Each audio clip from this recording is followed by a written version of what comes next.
Thank you so much for giving us a moment of your time. You're very welcome. This feels, obviously, it's the second of a two-day hearing today, but this feels like this is a battle that's going to be going on for a lot longer than today.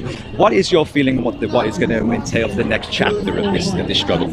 Well, we won't get a decision today. I would imagine it will be deferred for some time, weeks probably. Right.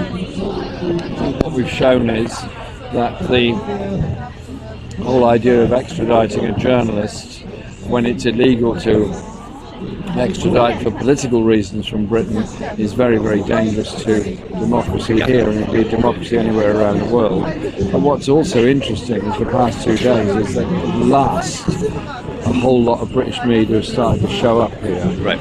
Whereas in the past they've ignored the biggest story on their doorstep, possibly out of embarrassment. Right. And I think Julian being sent down, well, he's already in prison, actually is a warning shot to any journalists that want to do their job properly. But we should just remember that very good, very genuine journalists pay an ultimate price. 80 journalists have already been killed in Gaza. Right. Okay, there's thousands of other people being killed, but they went there to try and report and they were killed. Right. And that's what real journalists put themselves in danger in order that we might know the truth. Right. Beautiful. Well, I know you've got to go soon, so I'm not going to keep it too long. What can everybody watching this live stream do after today is finished, who can't be with us in person today? What can they do to help amplify this cause from now until as long as it takes? Follow the campaign on the websites, obviously.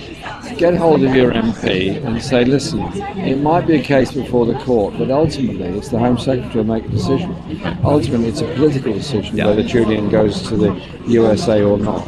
And if the case ends up at the European Court of Human Rights, support the case that will be taken there. But if you just do nothing, then Julian will end up in prison for 150 years or whatever.